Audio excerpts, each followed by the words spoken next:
right, so welcome to our live stream. For those of you all who do not know me, my name is Michelle Williams. I am the president of the Houston Education Association. We are an affiliate of the Texas State Teachers Association and the National Education Association. And if you are watching live, tell us where you're watching from. Drop a comment in the comment section. If you have any questions for our panelists, drop them in the comment section. We are live streaming on X, Twitter, whatever you want to call it, and Facebook and YouTube. So put those comments in the comment section. So I am going to introduce our guest. Today we have Jeff Waltman. He said he's the magnet mom. He has 3 kids in HISD. Tish Ochoa is a Houston native, works in university communication, and owns a popular restaurant in the Heights. Naomi Doyle Madrid is a bilingual Spanish native Texan born in El Paso. She has a bachelor's degree in history from Southern Methodist University in Dallas and a master's in public health. That's great. And last but not least, Liz Silva is an HISD mother and a prolific backyard gardener, a freelance designer and photographer, and now you can add activist. So let's give them a round of applause.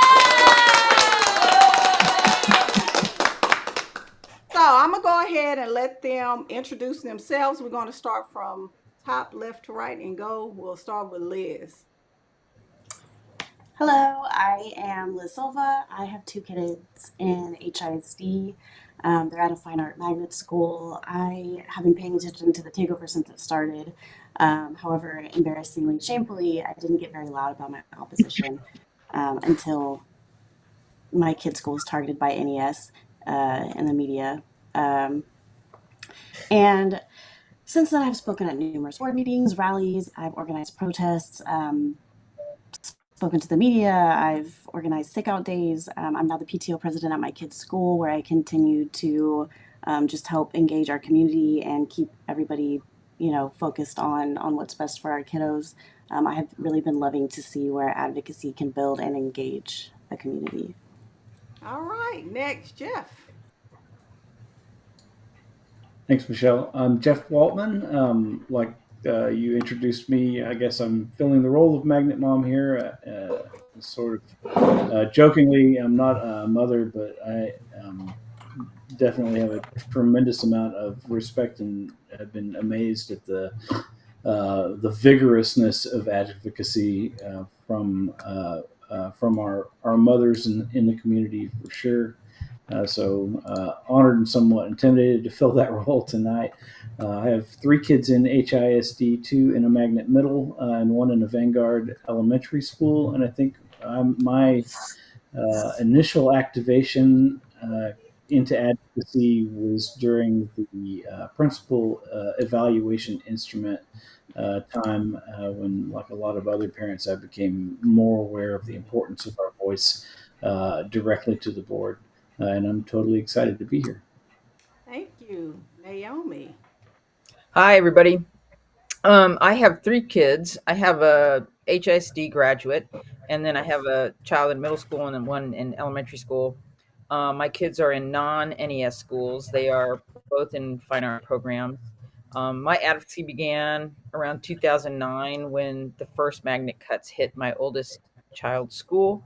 I've spoken at board meetings. I have sat on various SDMCs. I'm involved in PTO. I'm a current member of the district advisory committee. I'm also an administrator for the HISD Family Magnet Forum, the Facebook group. I will tell you, I started out being positive about the takeover in June of 2023, and I quickly, however, became concerned because of teachers' concerns and administrators' concerns. And so I've been actively fighting against it. We lost our principal of the year at Maryland, where my kids attend, in June of this year. And and I'm angry about it. And so I'm happy to be here and answer any questions and have dialogue. Thank you. All right. And last but not least, Tish. Hey guys, Tish Ochoa. I have a seventh grader in an IB magnet program in HISD. I got involved in the district when she was in pre-K through PTO and volunteering at the school, and just started getting more and more involved on a district level. I've been to legislative session with HISD to advocate for more funding. I've been able to connect with lots of educators, and I'm also currently a member of the district advisory committee. And my story is similar to Naomi's. I started out cautiously optimistic, and as the year went on, last school year, things just got harder and harder. So I'm really, right now, my goal is to speak out loudly as an anti bond person, and that's why I'm here. Thank you. So we're going to jump right into it with the first question. How do you feel about the proposed $4.4 billion budget, bond for the Houston ISD? Who would like to go first? I'll go first because Okay. I mentioned the bond. So I would say I'm a person who's never voted against an education bond. My daughter went to a school who was a beneficiary of the 2012 bond, and it was really, really amazing and sort of life changing for the kids in that program. I understand the importance of school bonds, and in general, I support them. But I don't support this one.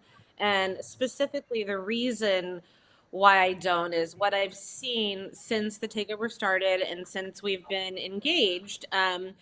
That HIC leadership has not engaged in good faith with the community. And I feel like if they had, if there had been exercises in building trust with the community, honesty and transparency with the community, admittance of wrongs with the community, I would be a lot more open to the dialogue. But I, at this point, do not trust administration to thoughtfully manage this bond.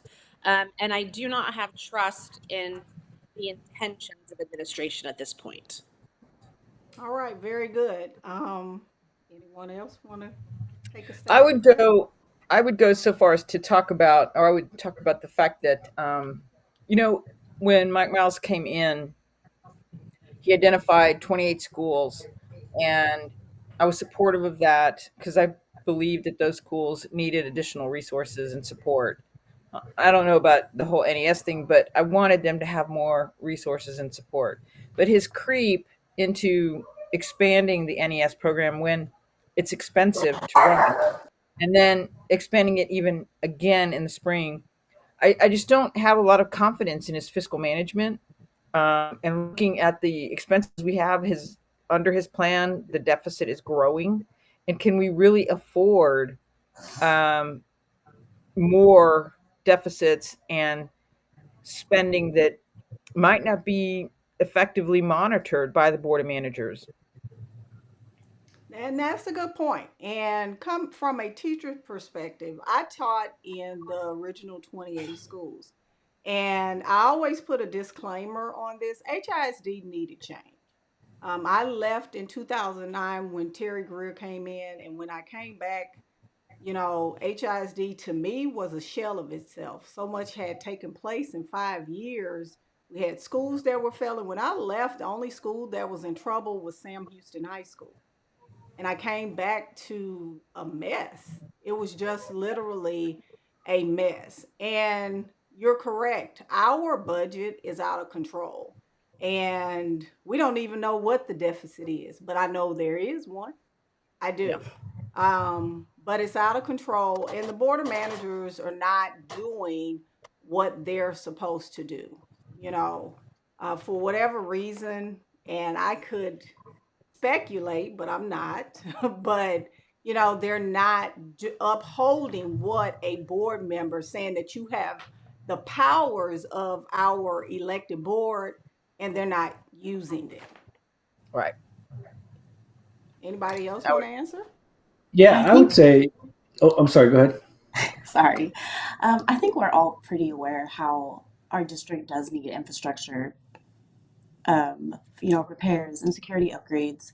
But honestly, it just feels really unethical that a board that was never on a ballot to be in the seats they sit in are able to put something on a ballot with such a huge price tag. The no trust, no bond movement is not denying the need for a bond. We are saying that our administration has done very little to build trust. Mike Miles refuses to compromise and collaborate with the stakeholders, which is parents, students, teachers, admin. We're seeing the toll that NES is taking on our kids. We're asking to feel heard and see changes made that take everything important into account, including accountability, not just star scores, of course, but just whole child education. Okay, very good. Yeah, and I echo that sentiment totally. I mean, I think that the amount of the bond, seems pretty large, but it doesn't seem out of line. Kind of 4.4 billion is a top line number given the scope and scale of HISD's infrastructure. I mean, it's a big district with lots of physical plant, right? But I do think, and this is important to highlight, that like there's a significant impact to a bond of that size to the Houston taxpayer now and future. And despite what some of the bond proponents sort of suggest, it's not free money. The entire weight of this bond after interest is probably likely to be somewhere in the $9 or $10 billion range. So the idea, like the Kinder Institute study suggested, that, well, would you support a bond proposal if it meant less than $1 worth of taxes increased on your annual tax? Well, okay, that seems a little disingenuous, because there is in fact a tax impact to this bond. Like, it's real money, and it's going to have an impact on the Houston taxpayers. So to echo what Liz was saying, for an unelected board to be able to attempt to impose that, when the with so little franchise left and no accountability structures that go back to the tax-paying voters, it seems, I don't know if obscene is too strong a word, but it's definitely disagreeable. And I agree. And that is a good point that I had not even thought about, them not being elected and trying to saddlebag the taxpayers with a debt which is going to take almost 40 years to pay off. So that is a lot to consider. And I know that the appointed administration is saying that, we're against it and the children need this. And we're not denying that the children do not need it. It is needed.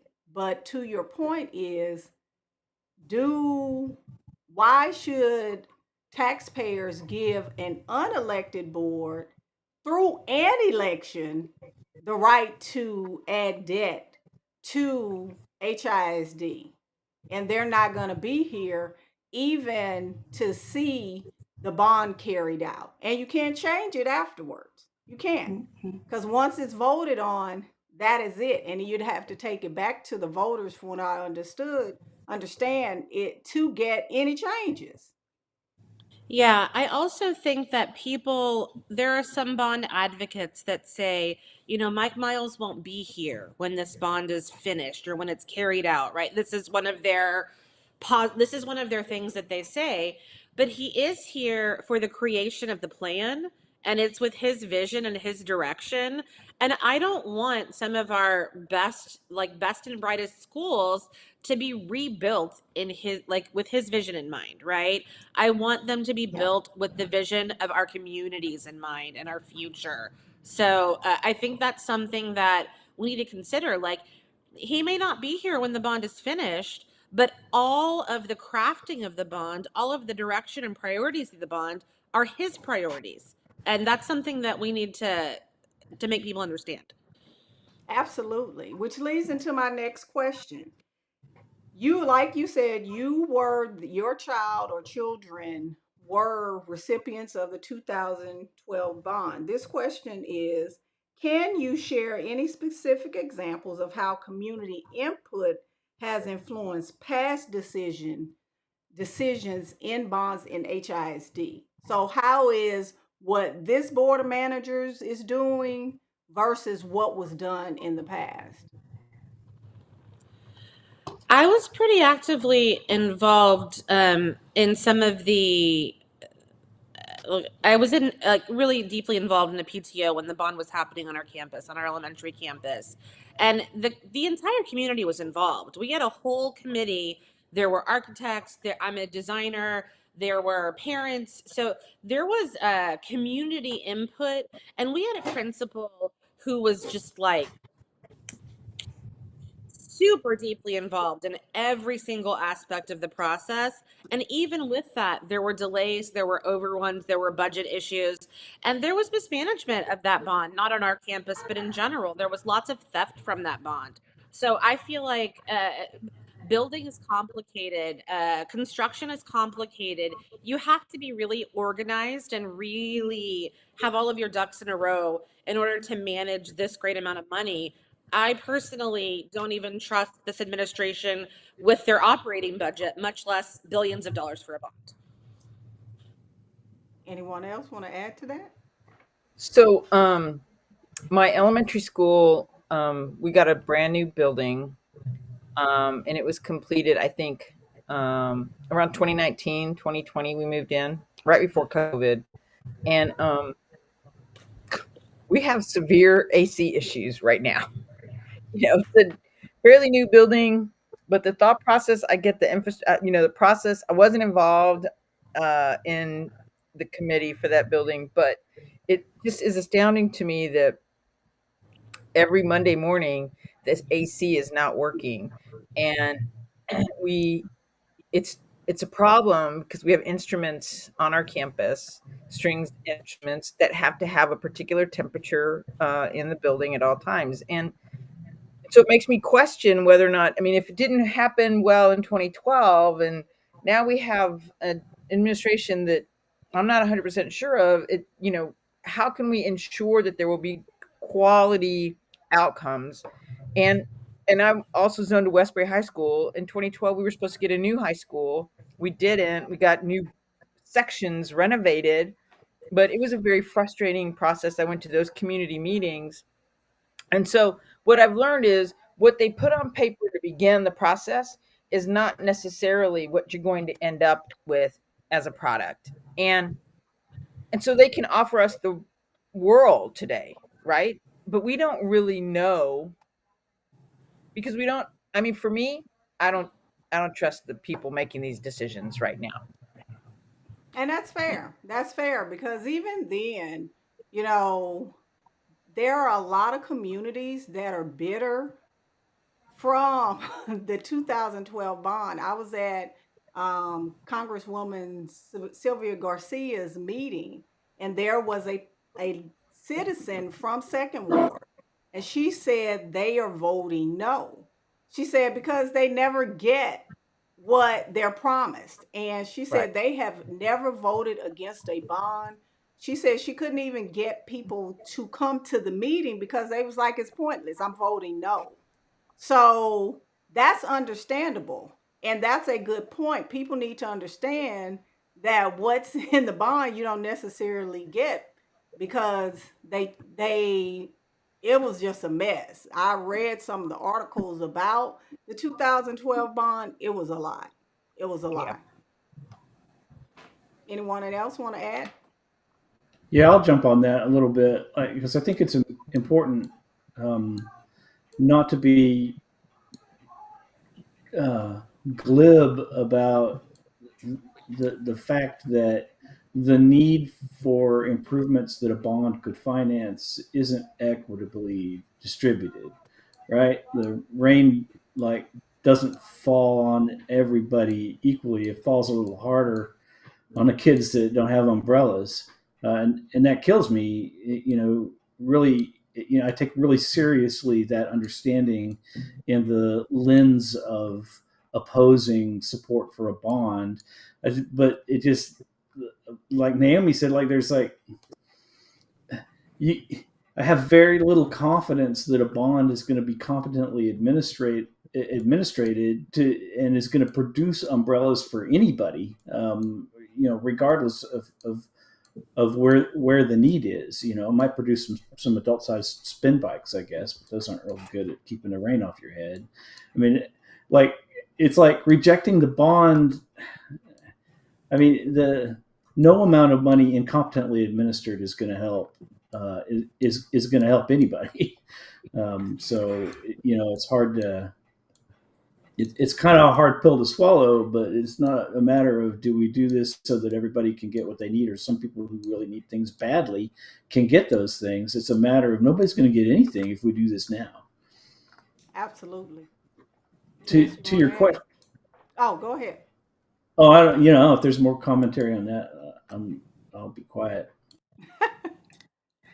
So I have a first and a third grader, so I feel like anything from the 2012 bond was long been spent before my children even started in HISD. I did vote yes on that bond with very little knowledge of anything happening in the district at that time. I was, I kidless. I, didn't really, know as much as I do now. But now that I'm a parent and I'm a property owner who pays taxes into the district, it's my responsibility to remain aware of what's happening in my district. And the more I learn about how the funds from the 2012 bond were misallocated, and how they keep telling us that, there's advisory committees that will keep track and make sure it's spent the way it's supposed to. It's like, well, where was that then? And that was an elected board. So, and there was trust then even. So the fact that we don't have trust, that can't result in better outcomes than the 2012 bond, especially for the price tag that's coming with it. So that's And what's my really thought on it. interesting is that some of the people that were supposed to be overseeing the bond are on this bond committee from 2012. So how can you even say, yeah, it's going to be different, but it's not? Rolando Right. Martinez made that comment, and I laughed because he was like, we're going to have the same oversight as 2012. Well, did you read what happened with the 2012 bond? Obviously not, Right. because we don't want the same oversight. It was That a would give mess. Also, people don't understand that when the bond is happening on a campus, like when the build out is happening, the principal manages these construction workers, all of the details. They manage the bond. We have all of these new principals on our campuses. And what'll happen, I watched this happen when the 2012 bond was happening, is that in the middle of a project, you'll get a message from the district and they'll say, oh, we don't have the money that we said we had, and you need to eliminate your floors, or you need to do this, or you need to do that. And it takes a really strong, organized leader to be able to stand up and go, here's what you promised us, here's what we need to get, here's what needs to happen, and remain firm. And I watched our principal at the time do that over and over and over again. I don't know what would happen with some of these baby principals trying to manage these huge construction projects. It concerns me. They Very can't good even point. manage the curriculum. So, no. But that is a good point. It is. I didn't know that the principal, oh no, definitely not. they, we had their principal over at, at Patrick Henry. They're still propping doors. So, no, I can't imagine any of these principal academy people managing anything because they are not qualified to even be in the positions that they're in. I know some of them may be nice people. However, that's not the qualification that we need for HISD. We don't. We need people with proven track records and who know what to do on a day to day and have turnaround experience and are making changes, have a resume for change. And we don't have that in HISD.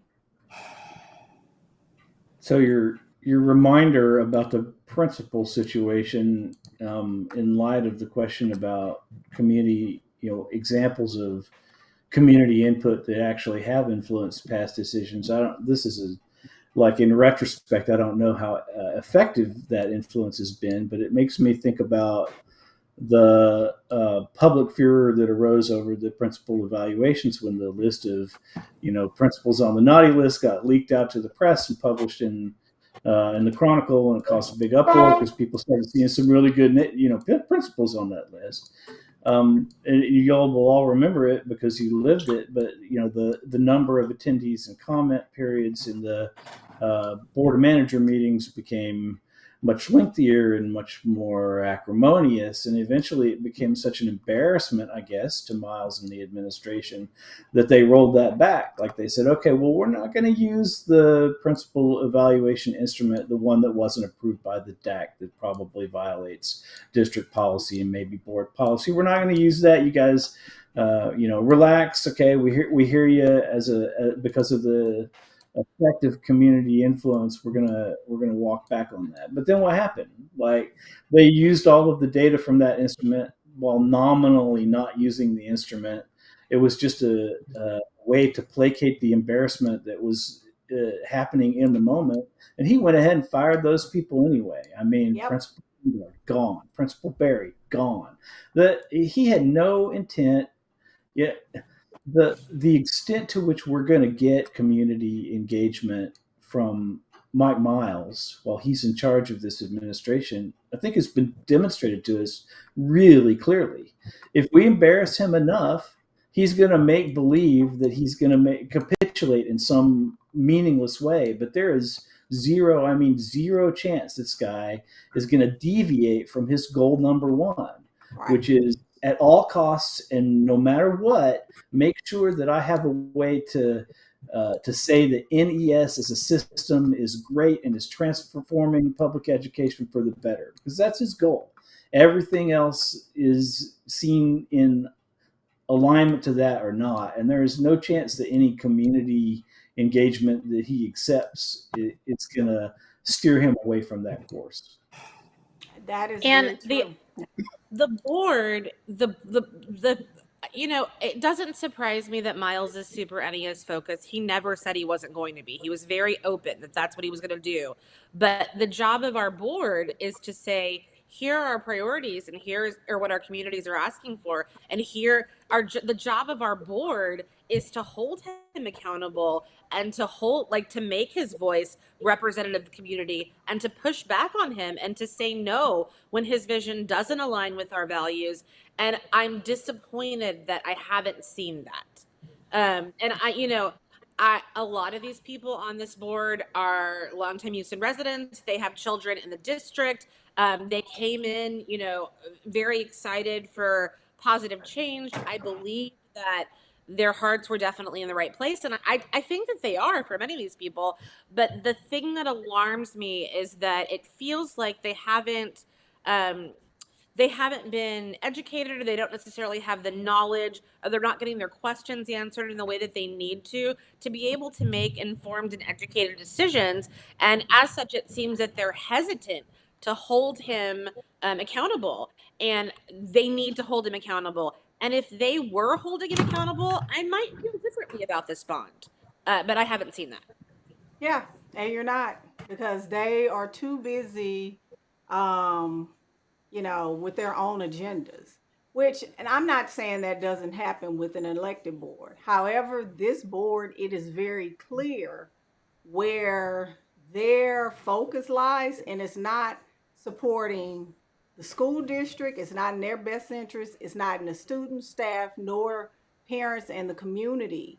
It's not. These people are not here to make sure that they protect HISD's interests. Because if they were, that budget would not have passed. And I'm going to call out Janet Linda Garza because she voted the wrong way. We know she should have voted with the other four, because the Yep. budget was the problem from Giddy Up. They were Yep. not supposed to approve it. That's just it. But we already know that someone who has aspirations to be anything in politics and has been denied that opportunity is going to play the political game and what's PC every time. So you can't depend on her to stand on what's right. The other four, I dismiss them every time. Audrey Momini, Rick Campo, Walking Conflict of Interest, um, Angela Flowers, the fake teacher who's against teachers, and then you have the other one who is just a total joke. She says nothing that makes sense. So they're not going to do anything that's going to get them put off of the board because they lack integrity. And that's my opinion of them. I've dealt with them, I've emailed them, and Audrey Momini, she ought to be ashamed of herself because her mother is a retired librarian. It makes no sense. So, moving on to the next question, which is reckless spending, because I don't think people really understand how HISD's tax money, and I'm going to say HISD's tax money, not the state, because what people do not know, local taxes that HISD collects is paying for everything in HISD. The state of Texas gives HISD $279 million, which 179 million go back in recapture. So Yeah. make no mistake, this is the city of Houston's school district. So do you have any concerns about potential reckless spending with this bond? And what I want to add to that question is, what has been done to make you feel that way? So we can start there. I do. I mean, just the cost of NES expansion alone, and then to have how many schools do we have now? 130. That's millions and millions of dollars that have been spent recklessly on spin bikes and unnecessary triangle shaped desks and just so many things without doing any kind of inventory at the school to see what they actually needed. I know at my children's school, our PTO purchased brand new clever touch boards, smart boards, within the last 2 years. So the fact that those were just, I don't know what happened to them actually. And then the spin bikes that we kept telling them we didn't need. No one's actually going and seeing what the school needs. They're just putting NES in as a package and like this is what everybody needs without considering anything but what Mike Miles says needs. And that's not even the worst part, I guess. I mean, there's just so many misallocated funds. Yeah, and a lot of Yeah. I'm people are gonna not aware of that. I'm gonna argue. Well, it's not an argument. I want to know. We spent 2 years beefing up all of our libraries in the district prior to the takeover, making sure that we had librarians in every school and that we had books and we had 3D printers. Where are those things now? And we know 3D printers were taken out of at least the initial 28 NES schools. We know books that were in the center sections of the library that were not a part of the walls of the library where the shelving is stays there permanently. Where is that? What millions were spent um, on these libraries, and we don't know what happened to the equipment. That's the kind of reckless spending, or it's not even spending, right? They just got rid of it and they bring in all of these other things. But where's the fiscal responsibility there? As a taxpayer, it's highly concerning to me when there's no accountability for what they removed and we paid for. We don't know where it is, and now they're bringing in a bunch of new stuff to have this, like Liz said, this uniformity within all of these NAS schools. Triangular desks, and it's such a waste. And so we're going to try to hand over $4.4 billion to someone who took a year just wasting the money we already had. In all good conscience, how do you support that? How do you trust him to spend or create a plan that is fiscally responsible? to the taxpayer, to the parents, to the community. What it shows is that there's nobody overseeing this change management, right? It's just all happening willy nilly. And it's a person going, I want this to happen. Okay, let's make it happen. And nobody is saying, here are the costs of what you're doing. Here are the consequences of what you're doing. Here is the waste in what you're doing, right? And honestly, there were schools that opted into NES because they felt scared and they had to, right? And they didn't want to have to purchase curriculum. They were worried about their enrollment numbers. There are highly rated schools that, were pushed into NES because they were part of a feeder pattern.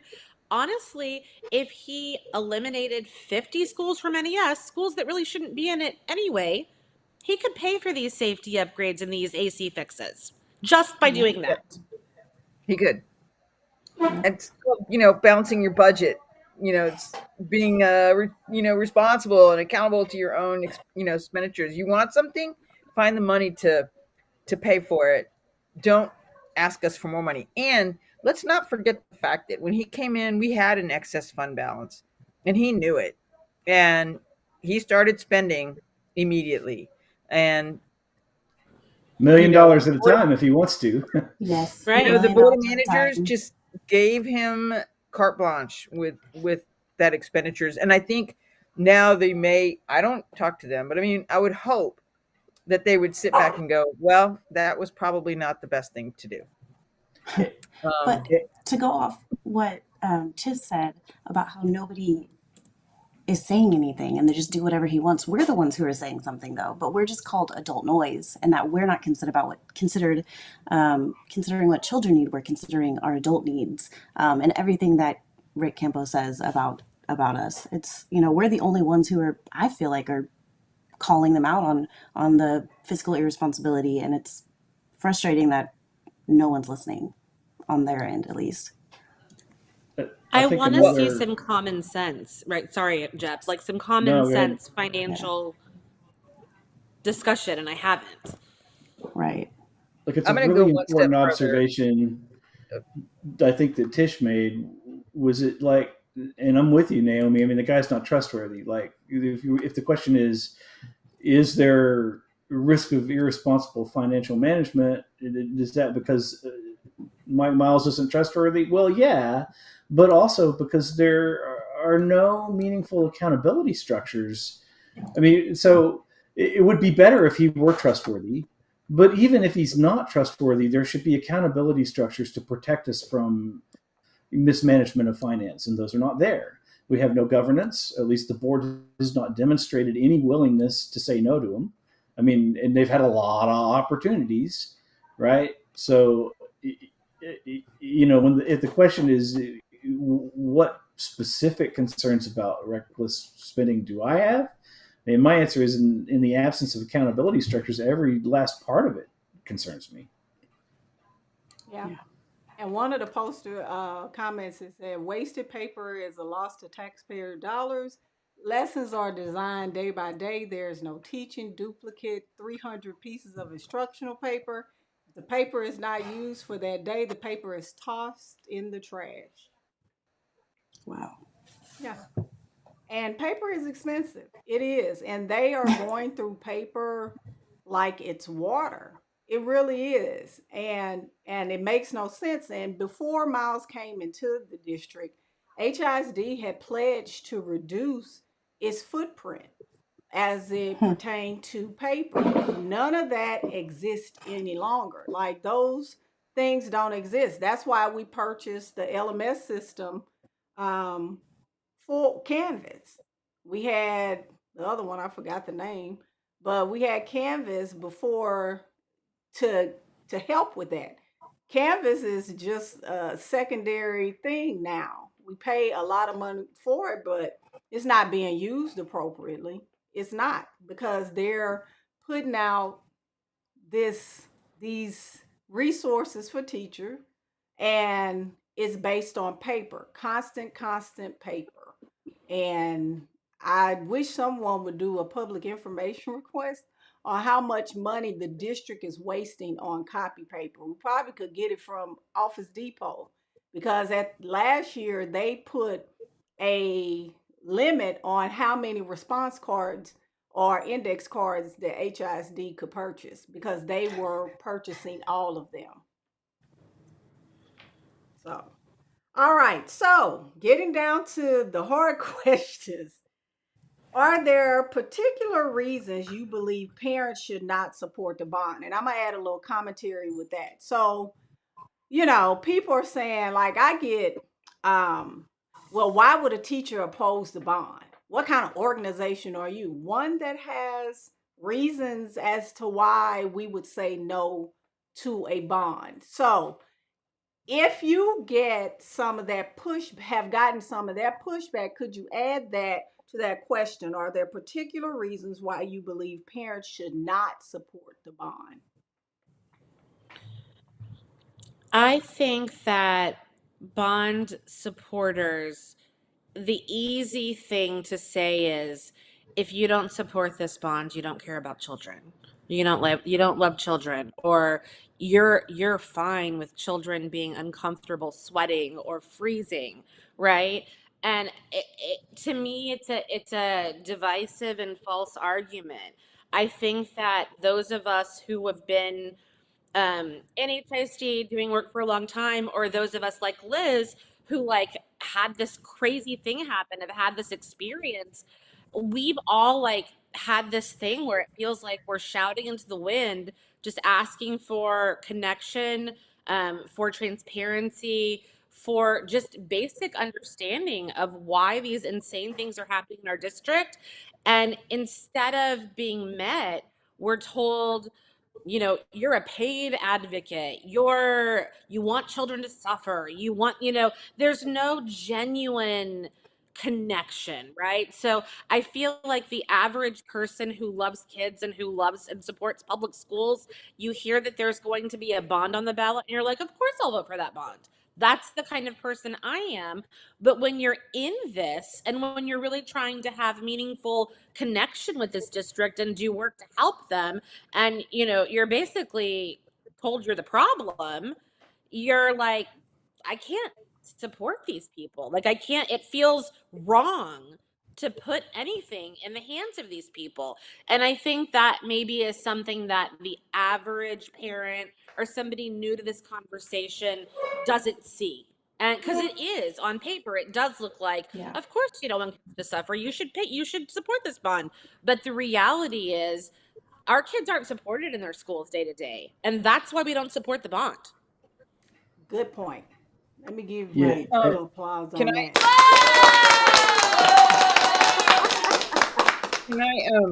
can I add though that, and I think maybe Liz has probably experienced this too. I don't trust him. And people tell me all the time, this isn't about Mike Miles, but it is. He has almost destroyed my middle school because of the principal issues.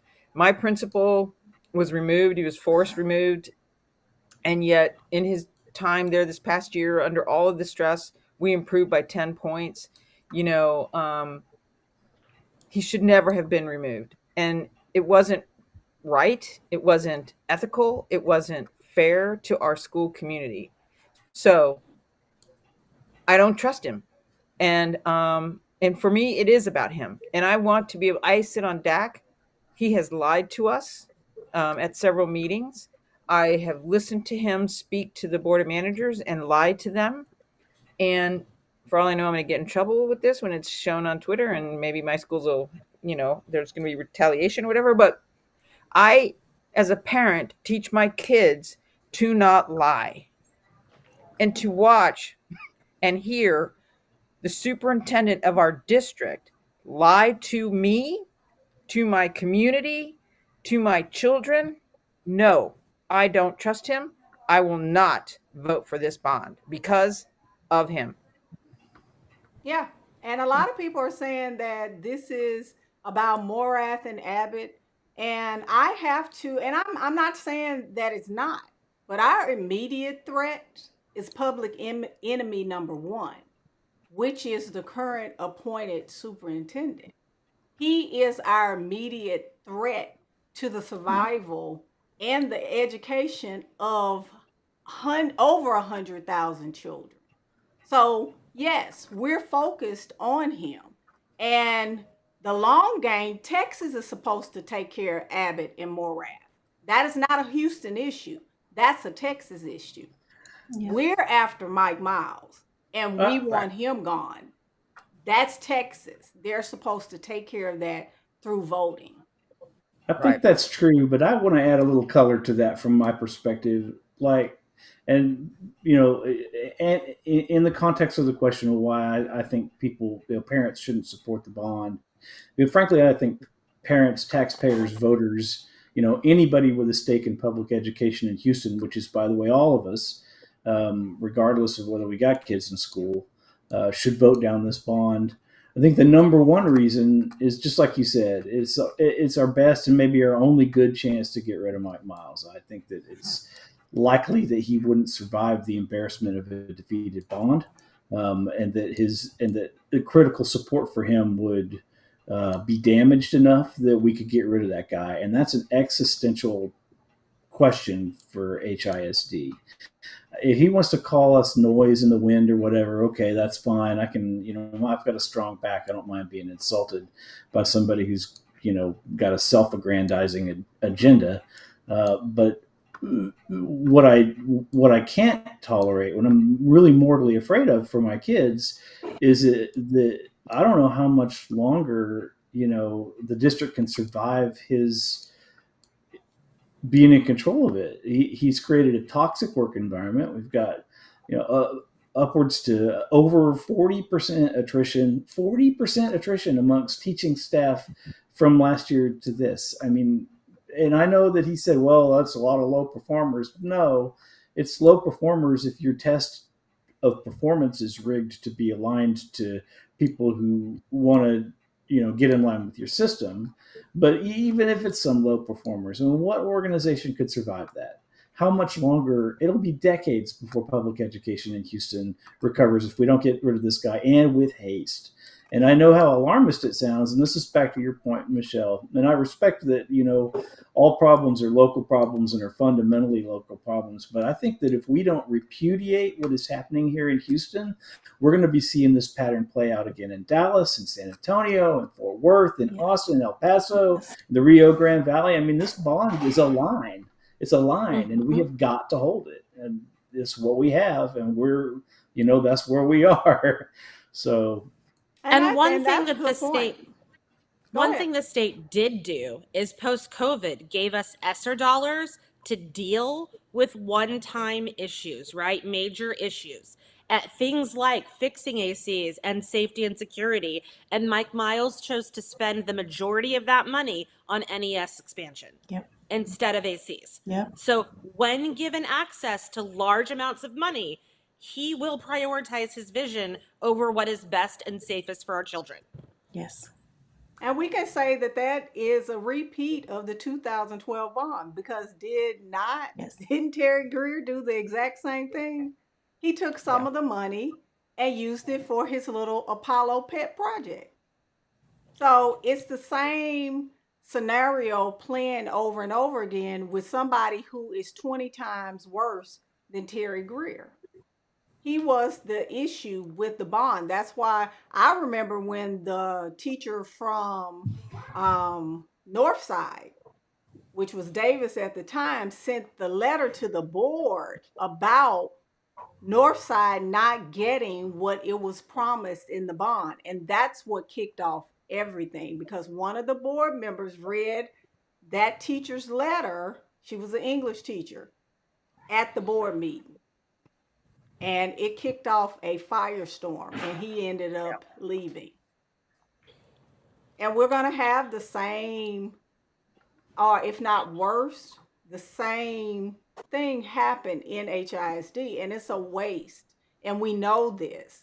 And for the Greater Houston Partnership, that hasn't even come up. For them to support and send someone at Congresswoman Sylvia Garcia's meeting to say that we support it and this is for infrastructure. Yeah, but then you have realtors saying that people are not coming to Houston. They're avoiding HISD boundary lines like the plague. They're having a hard time um, selling houses in your area. They are oblivious and blinded by it. And to say that they're business owners, yeah, their businesses must not be great. They must have somebody else running them, because the bottom line in HISD is that we're in debt. That's it. Right. We're in debt. We're in the red. I want to add to what Tish said about the prioritization of Miles' agenda over the safety of the students, because I think that's a critically important observation.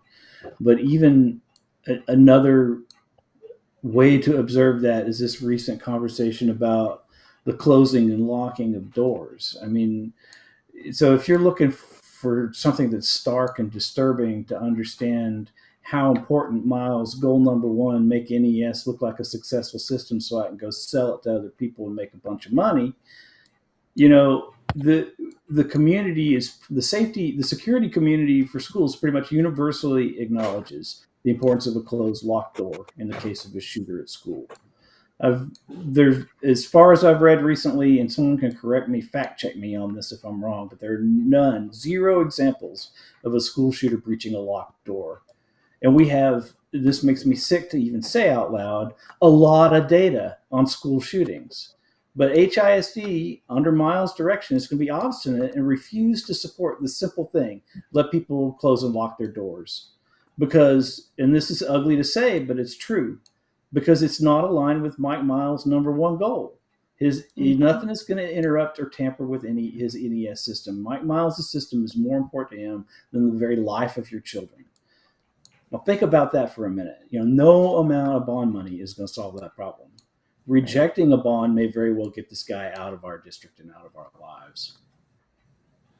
That is a very good point. I had forgotten about the unlocked doors, and you are correct. After Sandy Hook, and that's the only school shooting that we know that happened at an elementary campus, um, that they learned a lot from that school shooting. What people do not understand, years after Sandy Hook took place, a group of parents sued in civil court the school district, saying that the teachers did not have keys to the door. But what they found out is one of the teachers was shot to death with the keys lying next to her. She couldn't get to the door in time. Which, when Miles says, "Oh, they can just shut the door," let's be clear. I'm a teacher. This is my 25th year. We have had suspects that the police are chasing run through our building. That happens constantly. It puts the school on lockdown. When I was working at Shadydale, we had someone run through our pod, go through the pod, through the back door, jump over the fence. See, they don't talk about those types of incidents. The schools are not safe on a good day. And with the doors open, they're definitely not safe. At least we kept our doors closed. And if somebody does run through the building, they can't get in the classroom. But that happens regularly. And you're correct. That is a fact. There has never been a school shooting where a teacher lost students or his or her life behind a locked door. We And dealt with multiple threats this week. I know you probably know about them, and Naomi and I have children who are at schools who dealt with them. As a matter of fact, I got a message from the principal today about a third threat for just this week, right? So, with all of this happening, with all of these HISD threats happening on social media, um, I I need to feel like the people in charge care about the life of my child, and I don't. because It their really actions felt like speak such a louder. Yeah, it felt like such a simple thing they could have just given schools and parents like some comfort. Just close the doors. It's a simple, like a switch they could have flipped, where teachers are just allowed to close and lock their doors. It doesn't cost anything, but their ability to spot check on full surprise versus a knock surprise. Like, it's ridiculous. that they It couldn't really just give us is. that And one it makes thing. no sense. And here's It the makes no thing, it's not sense. It even makes no policy. sense. It's in the regulation. It's not HISD's policy. And that's one of the things that was not raised. It's how they implement the policy. See, what people don't know is Miles can change regulation without board approval. He didn't go through board approval to change the policy because he didn't want the scrutiny. He did it in regulation. So that's what actually happened. And they do need to go back and make him change it. And unfortunately, HISD has been fortunate, but I'm going to say this. HISD, if they continue down this path, HISD is going to have an incident. It is. The kids are angry. They're Yep. not, they are angry about the state of their schools. They're disengaged and disconnected. And when you Yes. have children like that, especially at the high school level, it if at least if they're connected to the school, they care. But when they're disconnected, that creates something else. And Yes. they are disconnected. They have a lot of kids skipping and not going to class more so than they had. And Miles is putting children out of school. So you have kids um, out on suspension, doing whatever. When HISD was careful about his numbers and not suspending children at that rate.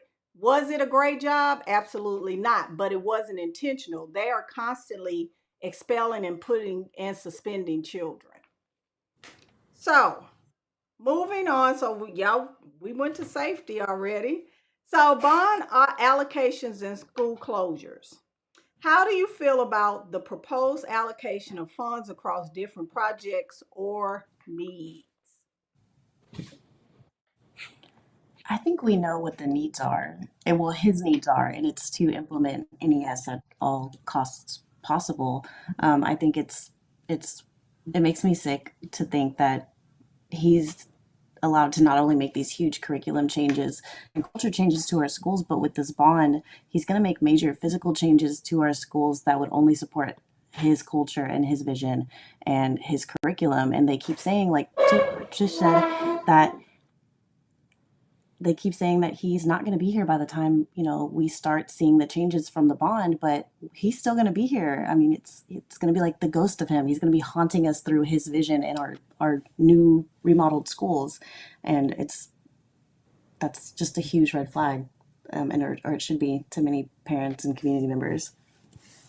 And the uncomfortable thing that it's hard to talk about is our enrollment declines year after year, right? So we have these intense enrollment declines, yet we have millions of dollars allocated to campuses in this bond plan that are severely under enrolled. And the other issue is he keeps saying, Mike Miles will say one thing, but he doesn't say the unspoken, right? So he said over and over again, I won't close schools, I won't close schools, we won't close schools. And then very, very quietly off to the side, you see this co-location. We're going to It's a co-locate. rebranding. We're not closing anything. We're co-locating things. So I just feel like uh, give us the truth. The truth is the district has severe enrollment decline. Buildings are severely underutilized, and we cannot afford to allocate millions of dollars to campuses that are only a third full, right? Make the Right. hard if you're going to have to close schools and make these hard decisions, let's be real, have real conversations with communities about what's happening. Don't bait and switch them and then later on be like, "Oh, your campus is co-located," which basically means your school is closed. Right. Right. But it's easier to co-locate, Tish, than it is to meet with the community and actually do the year-long Yeah. plan of school Bureaucratically. closure. Yep, Right. it is. It's wordplay. That's exactly what it is. And I tell people all the time, I said, there's school closure and there's school closure. TEA, so he's playing with the policy. Yeah. TEA calls a school closing when the TA number no longer is being used. So he's saying, it still exists. Well, on Google, if a store moves and you're looking for HEB and it's no longer there, what do we Right. say? It's closed. So it's crazy. Jeff?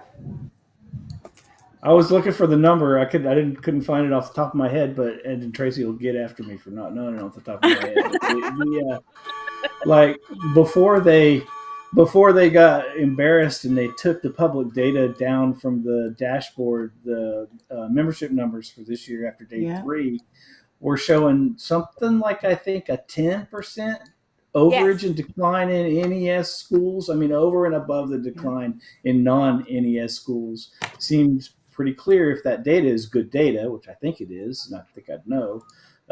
It has demonstrated pretty clearly people are fleeing that, and but if he is gonna, as his pattern suggests, he will stay committed to goal number 1, which is do everything that he can to make NES look successful, at least enough he can say it's successful so that he can shop it.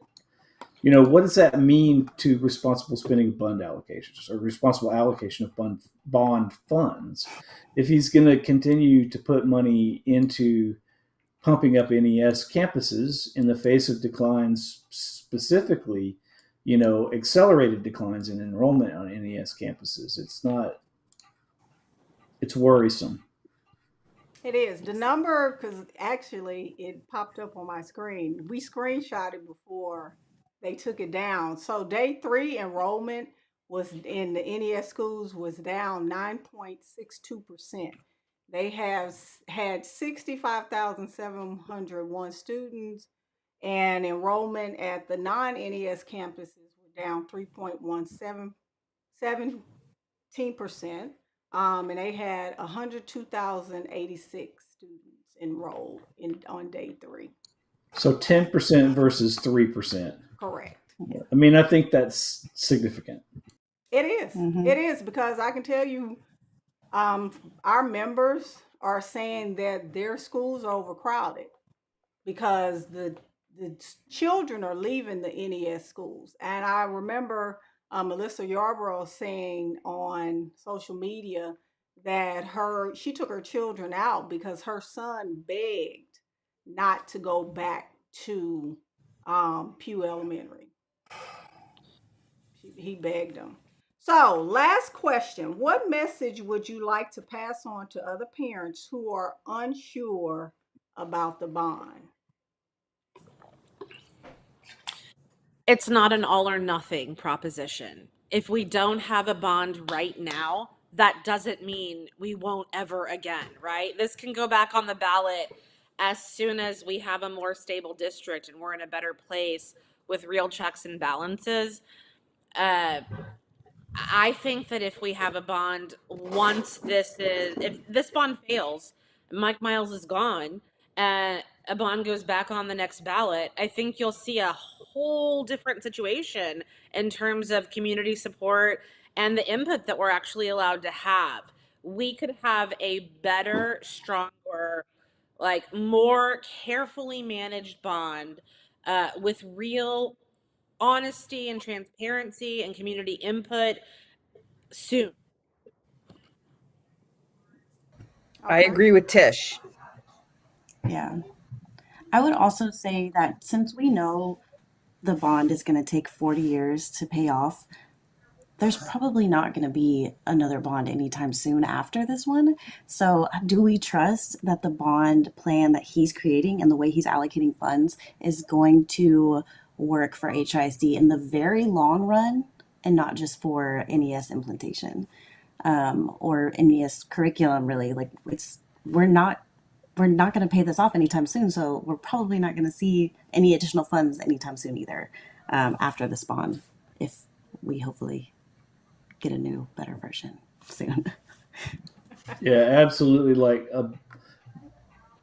voting down a bad bond now does not keep us from voting up a good bond soon. But voting up a bad bond now definitely keeps us from getting a good bond anytime soon. It's true that it's not a now or never thing for the bond, but if we approve one, that's it. That's the one we approved. Yep. And I just want to tell some of the pro bond people that they need to stop with the fear mongering that we'll never have another bond. It'll be years before we do. That is just not true. We can have a bond again with the next election. Typically, the bonds happen in May. So the fear mongering really has to stop because that's all they have, and I'm done with it. Yeah, and it is. For them to say that we don't care about children and you're not going to have another bond, that has been proven. The voters rejected a bond, and 18 months later, another bond was put on the ballot and passed. So that's a fear mongering, and it's just basically false. Um, Teachers are not, a lot of teachers are not for the bond because we know, HISD did not have a stellar reputation. We know that, but it's still home. Even when your home is it's still dysfunctional, it's still home. And we try to make it a better HISD um, bits at a time. But putting a bond forward and voting for a bond under these conditions, it's basically negligence. It is. It is fiscally negligent to do so when you have a appointed superintendent and a board of managers who will not fiscally manage HISD. They passed a budget that was not balanced. And guess who said that? Adam Ravon, of all people. He said, "Are we really getting it done?" And Miles said, "Yes, we're getting it done." He said, "But without with a budget that's not balanced." He said, "We're in the red." And he said he would like moving forward to move things along with a balanced budget. And what I can say, he's the only person I can say that said that and then voted against the budget. He did.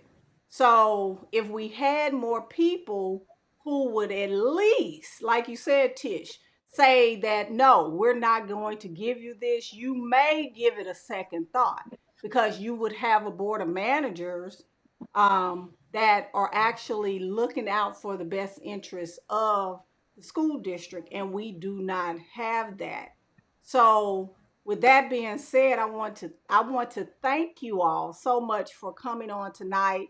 A lot of people we have about 400 people who are watching this right now. It'll probably go to thousands on as people find the replay, but this is important for parents to speak and other parents to hear what you all have to say because a lot of them life happens and a lot of them are not engaged, and social media is a way to get information out and for people to get the right information, not some propaganda. So thank you for being a part of this most important conversation, and thank you all for tuning in because we have some comments. She said, Cheryl Denise Johnson Willis said, there are teachers who are qualified and certified, yet they are assigned to teacher jail. And that's another issue. It's a waste of human capital. It's a waste of human capital. But thank you, thank you. Tune in Thank next week because next week, our next group that I'm interviewing are community leaders. You do not want to miss that. So until next week, like, share, and subscribe to our YouTube channel. And I'll see y'all in my next live stream. Bye bye. Thanks, Michelle. Thank you. Thank you, Michelle.